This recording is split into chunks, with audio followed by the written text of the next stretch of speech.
Hey, everybody. So, welcome to the Grown Up Girls podcast, and it's finally here. I don't know how many of you were waiting for this, but we definitely were super excited to do this.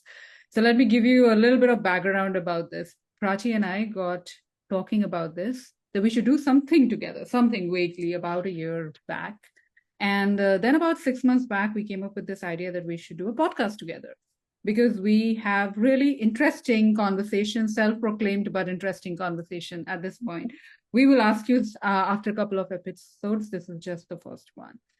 And then about 4 months back, I, Prachi, and her co-founder Udit, we all sat together and we kind of put together a master plan to bring this podcast out to all of you.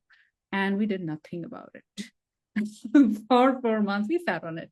A week back, we kind of decided that this is it and we got to do something about this and we have to really launch this. So here we are, unprepared, but very enthusiastic and very gung-ho about this. We got to do this together. And I'll give you a little bit of background about Prachi before we start. So Prachi is a trauma-focused therapist. She's also a mindful dating coach, and she's been working with people for the last 19 years. That's the experience that she talks about that you hear and see in different platforms. But for me, Prachi is someone who really, really cares about the people that she works for. She comes in with immense clarity, immense understanding, someone who really knows how to handle trauma, someone who's mindful, and I think believes in love as much as I do. And I think that's what brings us together. We are both enthusiastic about life. I'll give you a little bit about me before I hand over to Prachi. I'm a mindfulness mindset coach. I have had my career spanning across corporates like HUL and Airtel. I've been an entrepreneur for the last 14 years. I'm also a 500 hours plus certified yoga practitioner and mindfulness practitioner. I'm a certified life purpose coach. Where I and Prachi come together is that we are both grown up women, but we have little girls in our heart, which come out into our conversation. And so this is Grown Up Girls for you. And I hand it over to Prachi from here. Hi, everyone, and thank you so much for joining us today. Welcome to the Grown Up Girls podcast. That's what we call ourselves because Shikha rightly pointed out that, we think we are grown up. Maybe you can tell us better, but then we'll definitely have little girls in our hearts. And most of our conversations are so joyful and childlike, and it's just wonderful. And we thought that we would want to share it with you. Now, Shikha has already given you a background on, how this came about. But another interesting fact is that Shikha and I have known each other for good about 4 years now. We met online through a common project or something. And the funny part is that we've never met in person. Yep. There have been plenty of plans, but nothing has materialized. And despite that, we have infiltrated so many parts of each other's lives. Like we would like to believe that we are very close to each other. And at this point, it's definitely criminal that we haven't met. So we will hopefully, and we'll probably do another episode together when we meet. So that's for the future. But yeah, we've been together for 4 years, and the role Shikha has played in my life is that I was looking to completely overhaul my lifestyle because of a medical condition. And then I requested her if she could train me in yoga. And the yoga practice that I have built with her for about more than a year now has completely changed my life. So I can completely vouch for the fact that she is super, super good at what she does because she's the only trainer I have been able to stick with in my in more than 40 years of my life. Yay! So that's definitely, that's a feather in her cap. And she is a mindset coach and she's a mindfulness coach. And I have seen her work in a lot of other people that I know, and I've referred a lot of people to her, so I know the kind of work that she does. And I think every morning when we begin our yoga practice, like 15 minutes is reserved for catching up and conversations. And those conversations are turning out to be so much fun that we said, yeah, you know what? let's involve more people in these conversations. Yeah. And so here we are today, and you are a part of this conversation between these two grown-up girls today. So come as a grown-up or come as a child, but come and join us. And we are hoping that we will build and more on these conversations. Absolutely. That's the whole idea. So, Prachi, tell us, what are we talking about today? Today, we are talking about a very interesting combination of mindfulness and relationships because we Yes. thought, why not start with the one thing that both of us are, well, immersed in. I wouldn't say are experts or not, but we are definitely immersed in. Mindfulness is Shikha's forte, and relationships is mine because I'm a trauma focused relationship for the last 19 years. So that's what we are talking about today, mindfulness and relationships. Yep. And it is such a conversation that we've had it multiple times in bits and pieces. So, mindfulness, as I see it, is, of course, the final destination or journey that we really look at. I wouldn't even call it a destination. Is that we want to build in more and more presence into our daily lives, into where we are, without being too caught up in the past or overthinking about the future, really being able to experience life in the now. But I always tell everyone that the journey to mindfulness is different for each one of us. For some of us, it really starts with being able to sit down and meditate to build focus. For a lot of us, it is a mind body connection. For a whole bunch of us, it could be, connection to the present moment through our senses. So, what has it been for you? And you do bring in mindful dating, and you're a coach when it comes to mindful dating. So how has been your personal journey when it comes to mindfulness, and how has it unfolded for you? So the first time I actually heard about mindfulness was as a therapy modality when I was training as a clinical psychologist. So it was, taught to us as one of the things that we had to learn. Hmm. And then we had to practice it on clients, right? And patients. I started doing it. I started doing what the textbook was telling me to do. And after a while, I realized that it didn't mean anything to me when I was teaching it to my patients. Hmm. I had no idea what it feels like. And to be very honest, at that time, it sounded like a lot of fluff. And I was like, what is happening? Like, why is this even a modality? Uh, what is it supposed to do? Because what does it feel like? You can tell somebody that, oh, you have to be very mindful about how you're eating and anything on a daily basis, but what does it really feel like? So one day I said, okay, you know what? I have to do this on myself. I have to live this, and then I have to see what it feels like. Hmm. So I became the guinea pig, and whatever the textbook was telling me, I started practicing it on myself in very, very small moments, like throughout the day, just paying more attention, being more present. Hmm. And something very interesting happened. I started feeling like, you know how you get that freshly washed feeling after rains, like when you Yeah. look at things around you. I started to feel like that. It was as if, somebody just like cleaned out my lenses in my eyes and like just made things more sharp Hmm. and more vivid. Hmm. And I remember feeling like that, and I was so hit by it. I was like, my God, like, okay, this is what it feels like.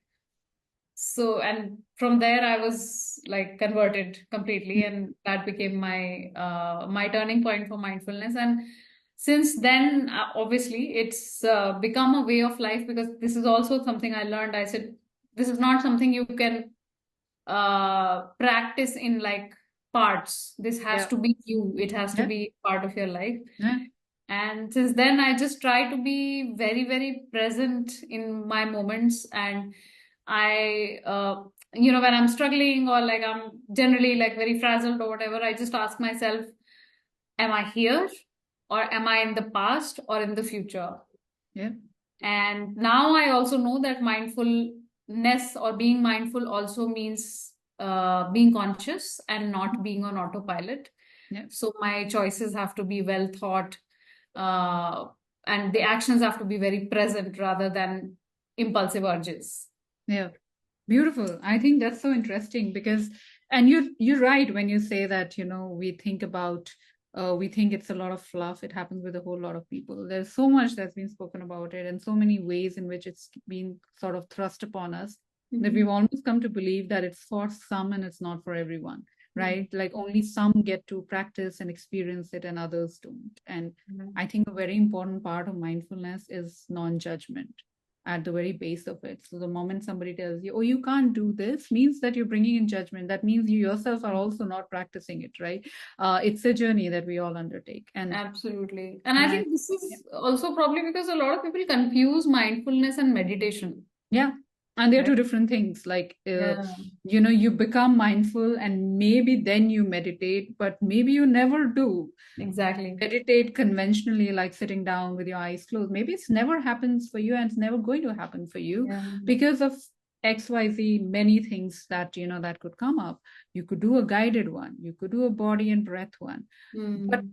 in all of that, I think the most important aspect is the non-judgment. And one of the most important choices that we really make in our life, a mindful choice, is to seek a partner, Mm. right? I mean, it's one of the biggest choices that we probably make. We share Yeah. so much, we are vulnerable in that place. And mindfulness and the non judgment becomes so important because the moment we are judgmental about something, including Mm. ourselves or another person right there, we are stepping off and then we are in the defensive. And once we're in the defensive, then we know what happens. We shout, howl, cry, or try to manipulate the situation without trying Yeah. to solve it.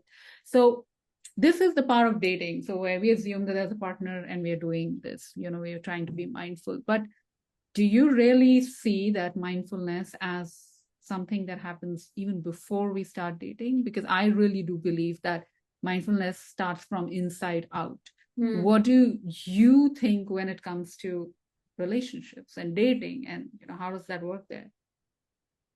I think one of the things that again mindfulness has taught me is that, or taught me to kya, matlab, it has made me see that we are always the harshest with the people that are closest to us. Absolutely, 100%.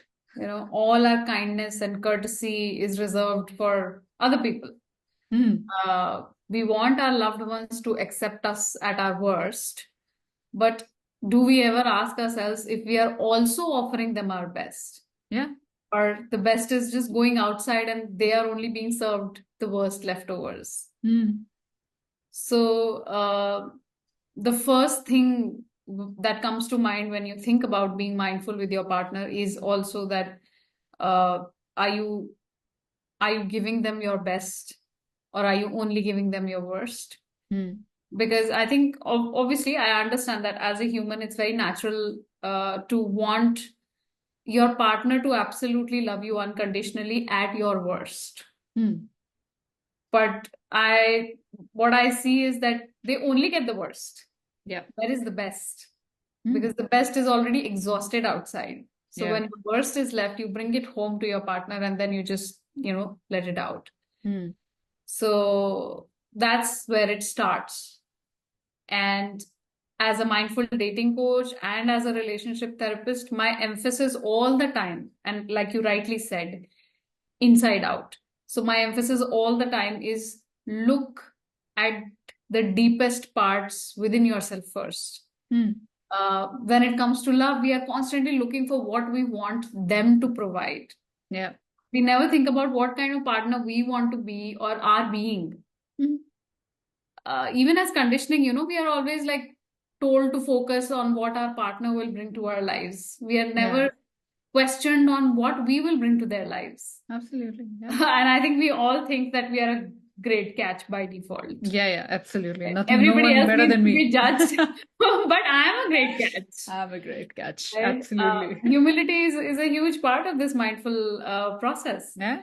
I'll give you an example. It just reminds me of this person I was working with in dating coaching only. And Hmm. there's this exercise I have people do where I ask them to make a list of what are their non-negotiables that they want in a prospective partner and what are some bonuses that would be Hmm. good over and above the non-negotiables. So there was this girl I was working with, and she was this very smart professional, in a really good job and everything. And a modern independent woman, as you would have it. So when she makes this list, couple of items on this list caught my eye, and one of them was that he should earn more than me. Mm. And the second one was that he should be into fitness. Mm. So I was just going through all the items and trying to see like what is the thought behind it. So was this a non-negotiable, both of these This, things? yeah, they were Ah, okay. non-negotiables. Okay. So the fitness part I think was a bonus, but the Okay. earning part was a non-negotiable.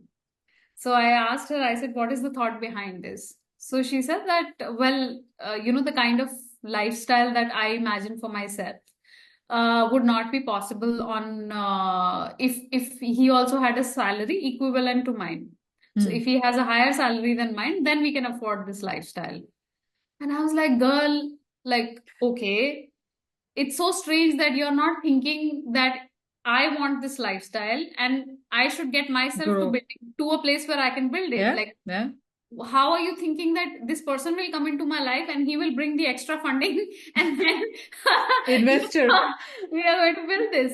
Yeah. And then she's like, okay, I never thought about it. And then she said, no, but there's another angle. Like tomorrow, if I want to quit working Mm. and I want to like just take a break or whatever, and like he should have enough income to support both of us without compromising on the lifestyle. I said, okay, fair enough. So, like, are you ready to do the same thing for him? Yeah. What if he decides to take a sabbatical or go Mm. back to studying or something? I said, no, but then that won't work. So I said, okay, let's like think about this, right? And she says, I've in my home, I've always seen my brother and father as the provider, and Yeah. we are the rest. Even though I'm working, like I never have to think about providing for the family. Yeah. So I think that's where it's coming from. Mm. And I did not realize till this moment that I say equality, equality, but like I am not offering equality. Lopsided. Yeah. Right. And same Yeah. for the fitness thing. So I said, okay, so now let's talk about the fitness. Where is that coming from? And she says, oh, because you know what? I am not into fitness that much, but the idea really attracts me. So if I have a partner who's into fitness, You'll I'll feel inspire. good looking at them. Oh, okay. I thought inspired. Not even do that. I'll feel good looking at them. So I said, all right, are you thinking that all if you like the idea of it, but you don't want to do it, then Mm. somebody who does it, Yeah. why would they want to be with you? Yeah. She's like, oh, but then why not? I said, but why? Wouldn't he want someone who can be with him in his journey of fitness, right? Journey. Yeah. Who can participate? And she said, I never thought about these things. So this is exactly what happens. This is, Yeah. what I'm talking about? Like, we're Yeah. constantly thinking, what will they bring to my life? But what Mm. am I bringing to the table also? Yeah. And Yeah. what can we build together? So I think that's And I my think when someone says that to us, that I want you to be going to the gym, we might get very offended about it, thinking that, you mean that yeah. maybe I'm not fit or not good looking enough, or I don't look a certain way. But it's very easy for us to expect that out of another person and actually have it listed down without knowing as to what is the reason. Exactly. So yeah, I think that's one of the things. And so I think it's safe to say that it's important to be mindful even before you actually go out there to kind of date someone, or For that sure. idea of, what do you envision for yourself? I mean, are you looking at a partner, or are you looking at a tick mark which looks good in the society or for your parents, or something long term? What are those fundamentals that you're not ready to compromise on in terms of value? Because the first thing I think towards being mindfully entering a relationship is also that first know where your needs are coming from, right? Yeah. And So, and what are you looking for? I mean, are you just jumping into something, or okay to compromise because there is a certain clock ticking somewhere, so your agenda around it as well. And I think that's really, really crucial. So another thing that comes to me a lot of times when I practice or tell people or coach them about mindfulness is that, and especially in those who are at that age of about to date or want to become a better version, they're like, we don't want to get so good also that we become too good for someone. Like, apparently mindfulness makes you too good for others. And that's how it's felt, that you become disconnected with the ways of the world, and suddenly you'll not get anybody, or nobody will be good enough for us. So through this platform today, I want to once again tell everyone that that's not what happens. We are all a work in progress. You just become more aware about what do you want in your life, and you're able to make those choices, and you learn probably to set your boundaries and say that no, hey, this doesn't work for me, because you're not ready to compromise on yourself more than anything else. And that's what it is. And it doesn't mean that you're becoming better than others. We are all humans. We are all in our journeys. It's just about who Absolutely. resonates with you and who does not. That's a very interesting perspective. I never thought about it like that, that someone would feel like Hmm. if I go down this path, I'll become too good for somebody. But Yeah. yes, I have realized this, that the more you heal, Hmm. the longer it takes to find someone who also vibes at the same level. Yeah. Yeah. Because the number of people who engage in self-healing or who, work on themselves is always going to be lesser than the number of people who don't work on themselves. And it's not a bad thing per se, but it's just a matter of how aware you are, or at what stage of life you are. Hmm. So I always find that, people who are doing a lot of self-work and everything, they leave a lot of people behind Hmm. also, because they're not vibing at the same level anymore. The frequencies don't match. And Hmm. then especially when it comes to a partner, they will always take a little bit longer to find someone. But then I always reinforce the idea that at the end of the day, you only want to find one person, right? Yeah. Yeah. You. So it's okay if you did not vibe with, like, let's say 20 people that you met, but waiting for that one person, or staying true to what you really need, is going to be worth it, even if it takes 4 years, 5 years. Yeah. And I think, yeah, that's a significantly important part of it, as to meeting people, of course, with the idea that you want to kind of be open to the idea, but also being okay that you're not going to compromise on yourself. But Yeah. Yeah. with the whole, numerous ways in which relationships are today defined, situationship, relationship, committed, non-committed, all of those. Sorry, Gen Z, I'm losing track of it.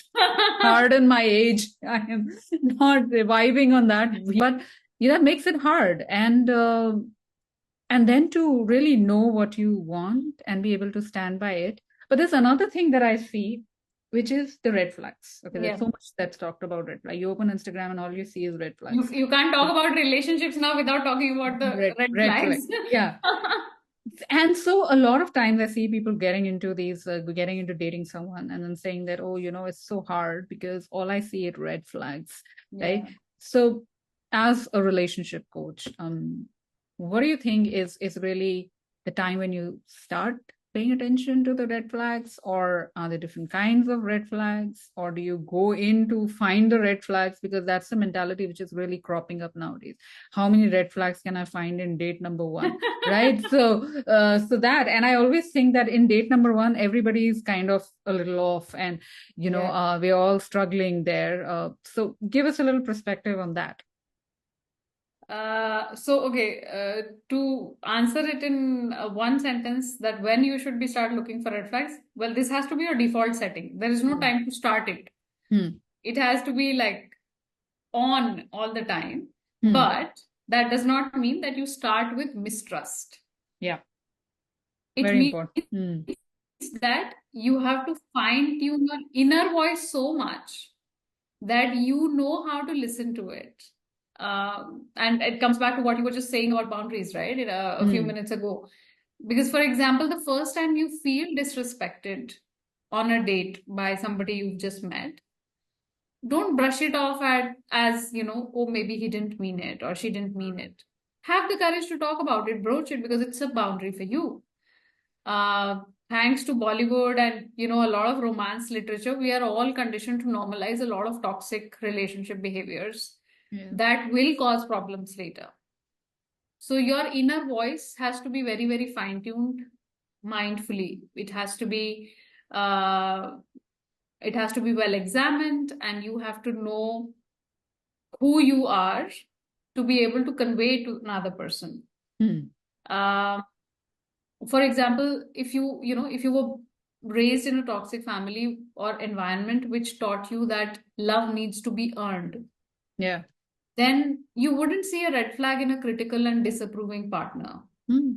In fact, if love is flowing freely your way and it's coming easy, you'll find it suspicious. Yeah, you start questioning it. You start questioning, you're like, okay, You want मतलब something. मुझे कैसे ऐसे प्यार हाँ, मिल सकता है आसानी से, ये तो हाँ. कुछ गड़बड़ है. तो then बनने में गड़बड़ है, क्यों ऐसे कैसे कर रहा है? Then you want something. Yeah, Then there's you want something. something, Exactly. right? Yeah. So these are the ways that your psyche will, has learned to resolve conflict for you, but it has also given you a lot of filters that don't allow you to see red flags as red flags. And also, I think this is my personal observation that there are two kinds of red flags. One are universal ones, which will be a red flag for everyone, Yeah. like disrespect or violence. Right? This cannot have a gradation. Another, yeah. Like it cannot have another perspective कि भाई okay maybe there is another. Adjust कर लेंगे इसमें. हाँ. Disrespect होता है, mockery होती है, violence होती है. So these are universal red flags. कुछ होते हैं I think personal red flags, which means कि as a human being जैसे मेरी emotional core needs are different from your emotional core needs. Absolutely. Yeah. Right. So if there is somebody who's triggering my specific conflicts, may not trigger the same thing in you because your constitution is different. Yeah. So this becomes a personal red flag for me that I have to not engage with people who fuel this inner conflict that I have. For example, somebody, so like we talk a lot about Instagram about like about abandonment, fears of abandonment. Yeah. Right? But what is interesting is that people who have fears of abandonment are also naturally very attracted to people who are erratically present. Yeah. Which, keeps the vicious cycle on. Because and there's the spike of emotion and you feel that excitement, right? I mean, it feels new every time. That's chemistry. That's not chemistry. That's a big locha. Chemical locha, it's not chemistry. बहुत बड़ा chemical लोचा है. But वही होता है कि you are attracted to a person like that, na? So then this is a red flag, a personal red flag, that if someone is erratically available. So by erratically available, I mean it could be long distance. It could be somebody who, replies to your text or doesn't reply to your text. Or someone who, let's say, is a free spirit, does not want commitment. Yeah. So, but you will have this thought that, oh, but then if only he falls in love with me, then he would want to have commitment. And then we make it like a lifelong challenge that I have to prove this. A mission. I am on a mission. Exactly. So these are personal red flags. So if you are somebody who has a fear of abandonment, then you need to treat this as a red flag. A person who is erratically available, not because they're a bad person, but because that's who they are. And it's not your job to change. So yeah, I think when it comes to red flags, I think we have to know what are universal red flags, something to always say no to. And then a lot of self-awareness practice to figure out what my personal ones are, which will not lead me to a healthy relationship, but it lead me to a repetitive pattern that I'm following in my relationships. I think it's also thanks to all the movies in Bollywood that said us that that love is supposed to be this highs all the time and this lows and this tension. Then only there is that chemistry. If you're not crying in your pillow, it's not passionate enough. Yeah. Then you're not feeling it enough. Then love is missing from the scene. Then, and that's why it kind of feels that we need to talk about this more. That it's okay that you get into something like this, even and sometimes it happens to the best of us, right? We get into something like this, and but there is a way out, right? And before you get onto something else again and jump into something else to kind of fill in that void, it's important to take time to work on yourself and learn from the relationship that you had. I mean, okay, it didn't serve you, it was bad, you had a heartbreak, but there's a way to make the most of it, which is to then take the learning from it and then move forward into the next one with a little more awareness, or maybe 100%. Heal yourself, right? 100%. So I think that is so important in doing. And another thing that I wanted to kind of speak, and we've spoken about it a little bit, is compassion and empathy, right? Two words that are often kind of overlapping each other and in our the way we think about it. But let's not go into the broader aspect of it. Let's talk about compassion and empathy when it comes to being mindful in relationships. How do Mm. they look and how do they differ, and how can they be game changers, good way or bad way? Yeah, because this actually leads from what you were saying, that when you have a bad relationship and before you go into another one, you learn. Hmm. That process of learning will also require a lot of compassion for self, Yeah. for the other person Hmm. who you're going to meet, Hmm. because they don't deserve to carry or to bear the pain of the scars that you may be carrying. Yeah, you don't bleed on Um, someone else. And I think that's very important. Don't bleed exactly, on the next one. right? Yeah. That's like the main ingredient. Compassion is going to help you. But yes, like you said, a lot of people overlap compassion and empathy. They use it interchangeably, but they are very, very different. And this is something I explain to my couples that I'm working with, and Hmm. it's an interesting perspective. Um, and we're all like, empathy is a very widely used word. Yeah. है ना, मतलब हर Hmm. like चलते फिरते it is Arey, used be a lot. empathetic. हाँ, you have to be Huh. empathetic and all of that. But to be very honest, and I'm telling you this as a therapist because I'm supposed to have this empathy on a Empathy. default setting. It's not easy. It's not easy. It's raining.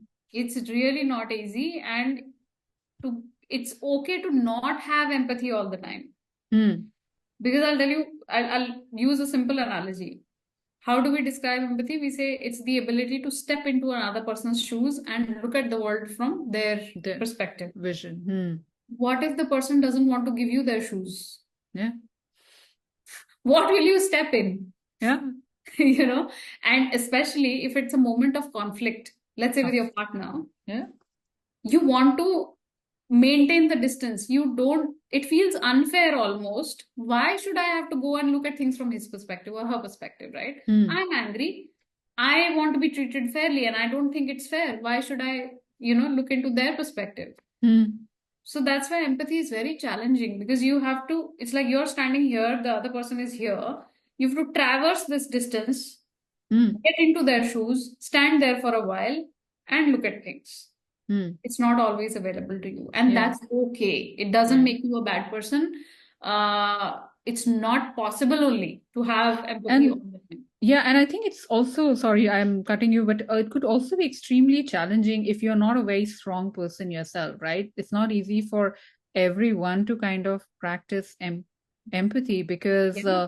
if I'm not strong enough, I might step into someone else's shoes and I might start seeing it based on his perspective. And when I come back, I might devalue my own perspective, which was valid as much as Yeah. anybody else's, right? And I then I mean, remain in their shoes, I lose my yeah. own. Yeah, and then I'm compromising on myself one time, two time, and over again until I start feeling that what I feel is not valid enough. Exactly. You don't even realize when empathy turns into people pleasing. Yeah, You're constantly looking at another person's perspective and you're devaluing your own needs and you're not paying enough attention. You've lost your shoes. yeah, Now, even if you want to come back, there are no shoes. Walk yeah, barefoot. yeah, exactly. you know but Yeah, compassion is interesting, because compassion is, you're here, this person is here, there's a conflict happening, and this compassion is this very nice no man's land buffer space in. hmm, hmm, So compassion says, okay, you pour your thoughts here, I pour my thoughts here, even if we don't agree, this is the space where we work it out, hmm, but neither side gets impacted more than it needs to, yeah, because everything stays here in the buffer hmm, zone, in the hmm, middle. hmm, And I can see your point. I can even say that it's valid. I can accept it as valid. I hmm, don't have to take it on myself. hmm, No, I don't have to feel what you feel. hmm, I just have to give it that due respect of saying that, okay, it's valid what you're saying, must be valid for you. You must have a reason for it. And I can hmm. see it without getting my emotions also mixed up Entangled. with mine, Yeah. right? So compassion does that beautiful. It creates this lovely Hmm, space in the middle for two people hmm, to see things objectively from a distance, but with warmth and tenderness, hmm. and maybe resolve it. Yeah. Yeah, and I think that's where mindfulness is so magical, right? Because to be able to do this, you need to be mindful that maybe in the moment you're not going to feel love. Love is going to Hmm. be the last thing that might be in your heart or in your mind, or in fact, you might be questioning your choices at that point Yeah, of time. yeah, What made me? yeah. But if you can just be mindful that as another person, another being, they have a right to their thought process, their feelings as Absolutely. much as you do, and then you can plug in that respect and then compassionately meet at that point, that safe space. And that's why mindfulness becomes so key to what we said, like lasting relationships, because you will have to do this, I don't know how many thousands of time in a relationship. Absolutely. And years of marriage will require so many years of doing that over and over again Mhm. without compromising yourself, without disrespecting the other person, and Yeah. without feeling like you're stuck in something, right? And so very, very crucial. Absolutely. And so how do you see yourself evolved in the last as many years as you have kind of, been dating, or relationships, or the transitions through life? How has your personal perspective, there's one that you are a therapist and you work with people, but how has your journey been? And I think we've always kind of talked about stuff like this where we talk about ourselves, and so I thought, why not, we should kind of talk Yeah, on I this. think it's been a roller coaster, but very interesting. And now it's not a roller coaster, which I'm very Yeah. grateful about We because have that's the grown up part of the that's the podcast. grown up part. Yes. I think there have been multiple turning points in my life when it comes to relationships, and now I mean, on this date, I know that there were a lot of mindless choices, and it's not until I think I ended my marriage of 14 years, and um, again, because I was running that as well on autopilot, I was running it on what I thought I was instead of really taking a pause and trying to think, but is this who I really am, or is this what I really wanted? Well, that's a long story for another Yeah. time, but this big shift that I had to make in my life really shook me to just stop and examine what was happening. Mm, And that's where, I mean, even though I had been practicing mindfulness as a way of living, but the whole mindful aspect of why this relationship, why not this one, why this choice, why this response, that really played a lot of big roles in figuring it out for me. mm, And today, I wouldn't say that I'm 100% healed, mm, but today I know that I am aware of what prompts what. So even mm, today, I'm in a relationship with somebody, and if I have a reaction in a moment, I may have that reaction, but I have that knowledge right after. Where did this come from? And I make it a point to communicate. I make it a point mm, to tell my partner that, okay, I just thought about it and I think this is where it came from. mm, And here's where I take responsibility for it. mm. It Beautiful. definitely helps that I have somebody who's making space for me to be able to be that communicative, of Mm, course. But I think for both of us, because we both are coming from a place of a lot of wounding, mm, uh, this relationship is a space where we are very consciously, like on a day-to-day basis, we are building this very mindfully. That mm. and when I try and do this with my clients, no, a lot of my clients also feel that, but this is such a calculated way of living, Yeah. like how do I've you, heard that. and Yeah. like you're not like probably being authentic or something with yourself. Mm, You're constantly like thinking mm, what to say, but really, I can't explain this, but it has to be lived. But when you genuinely are mindful and not calculative, it's a very different feeling. yeah. It's a very peaceful, um, grown up feeling. Secure, right? Even in a Yeah, moment of conflict, you feel secure enough, exactly. Like even if right? you're fighting, you're still connected. You never Yes. feel disconnected. Yeah. It's You're amazing. on the same side rather than opposite Yes, sides. Like exactly.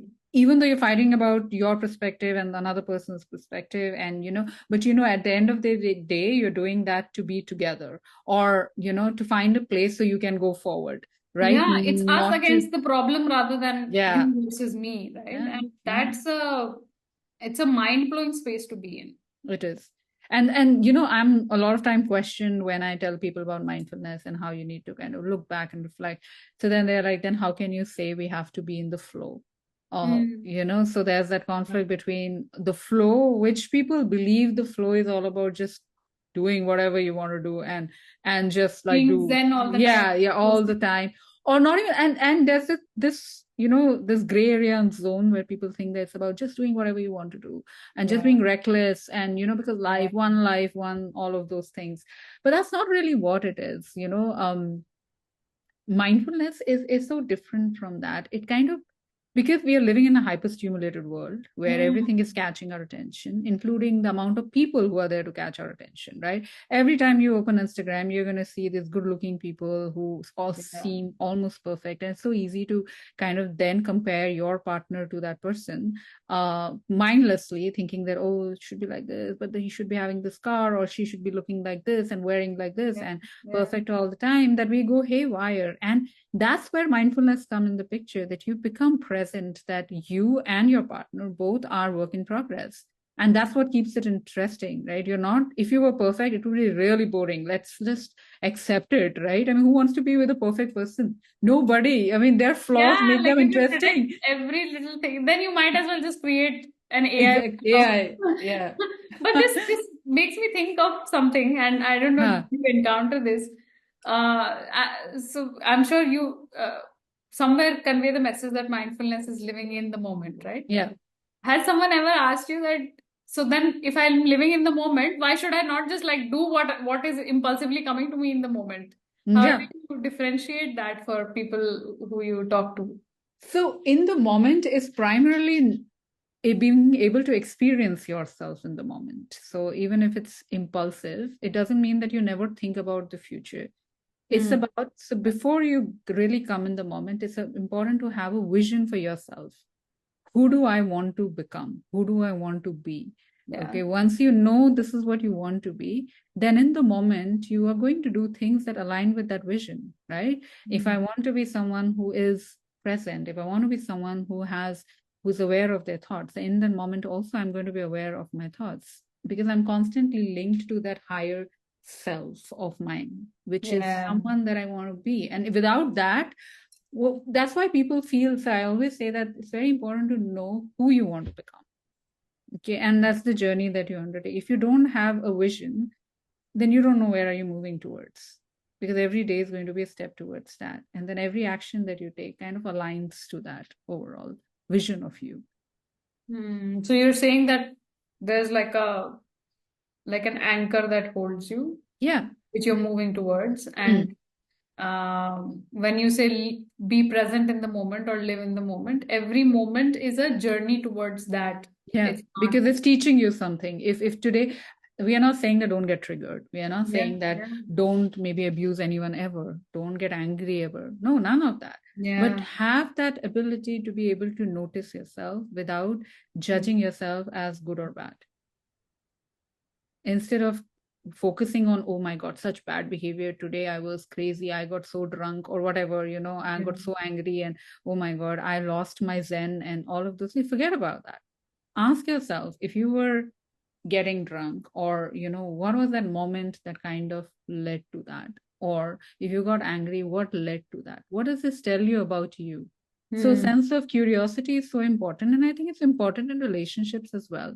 We Hmm. stop being curious about ourselves in a relationship and our partners in a relationship, right? But a person is constantly evolving and growing. Hmm. They are not the same, you're not the same, your relationship is not the same. So can you still have that sense of curiosity towards yourself and another? And that's what keeps the freshness alive, to know that how does this and communication hence is so important, Yeah. right? So I'm thinking we should totally do another episode on this because I'm just tempted to tell people that if you're listening to us and you're reaching for that extra slice of pizza, despite knowing that, this is not something you want to do, and you're thinking, YOLO, okay. YOLO, yeah, But exactly. I'm living in the moment, so what the heck? I'm going to have this pizza.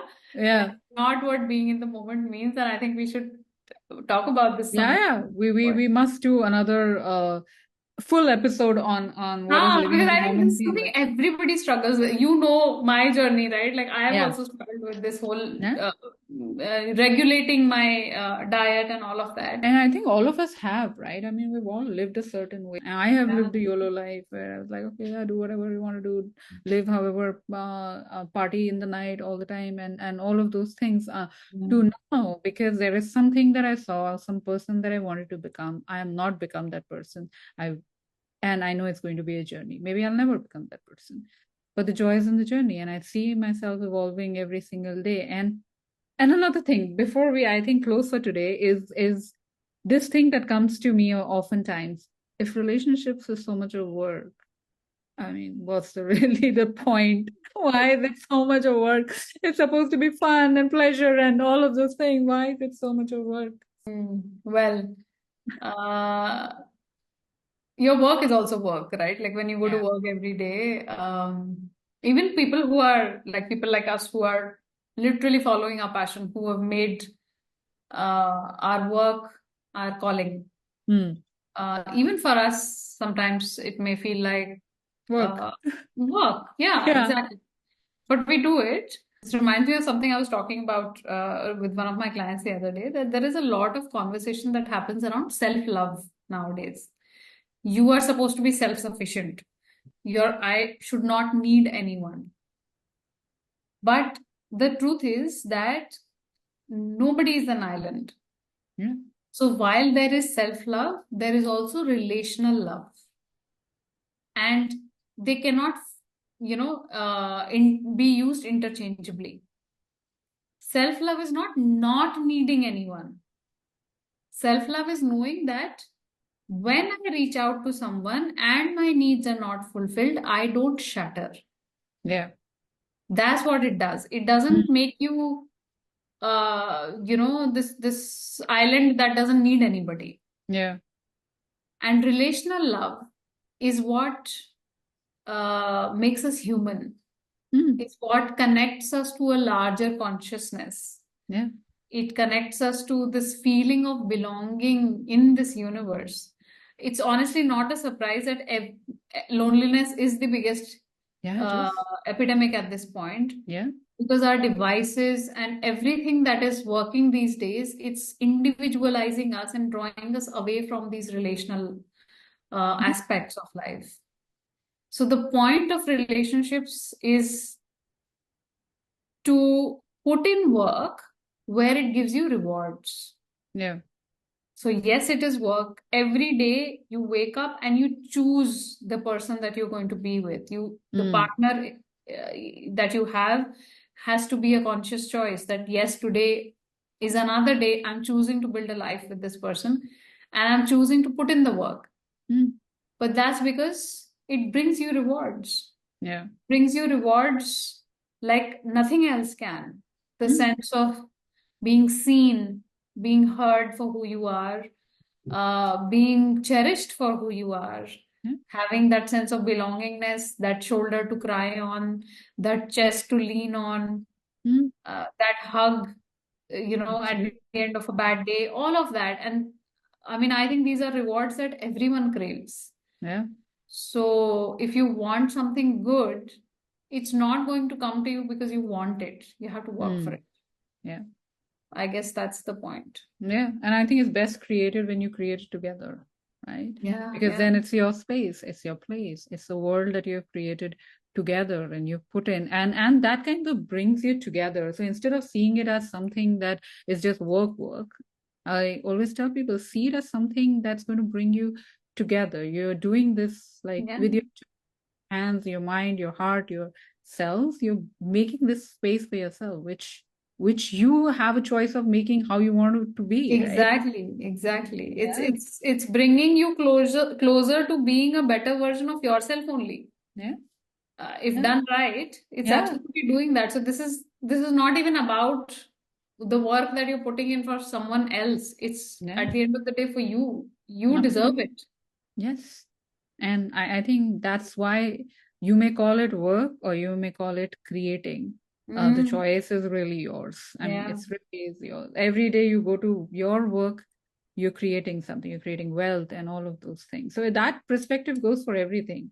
You can say, I have to do this, or you say, I get to do this and build a I life get and a it. world that I can. I think that's where the difference is. So Totally. yeah, this was awesome. I think it was, as always, very, very interesting to have this conversation. I I'm know. sure we could And go on it for just, another two I think hours. we just like probably covered like a lot of stuff. I'm just thinking of all the topics that we touched on, but everything connects to mindfulness, no? Everything connects Yeah. to the just you and me being here today is Mm.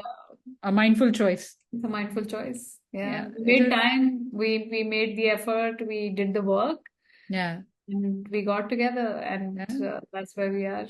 Yeah. And I think most importantly, we mindfully chose that we don't have to be perfect when we do this the first time Yes. around, but we have to be out there having these conversations because I think it's something that's close to our hearts. We live and breathe what we do. Yes, and that's a sign for everybody listening that you will see a lot of evolution of this podcast. Yes. I'm hoping as time Yeah. goes by. Yes. So, let's see where this goes. We are super Absolutely. excited for this journey. Absolutely. And please keep listening. We will try to be as regular as we can because this matters to us. And everybody's listening. Your love matters to us. And send us things that you want us to talk about. Yeah. You know what we do. You'll have our bio and profiles, LinkedIn, so you can see more. And if there's a topic that catches your interest and you want to see two grown up girls talking about it in the most candid way, please drop us a line. I feel like that was a very grown-up conversation. Very, yeah, it was very. We will try to get the girls out to chat about all the other things. Yeah, so guys, if you have more grown-up subjects for us to talk about, please let us know, and Yes. do let us know what did you think today? How has mindfulness touched your lives, if it has, or if you want it to, but it's not happening, then also let us know. Maybe we can help. Yep, absolutely. Always there for you. Thank you so much for listening. This means a lot. And Prachi, this is always so much fun talking to you. I'm sure we could go on for a long time, but we should end Yes, this I today. think we should give everybody a break now, and we will see you guys soon in another Yes. episode. And ciao, Ciao. Bye. bye.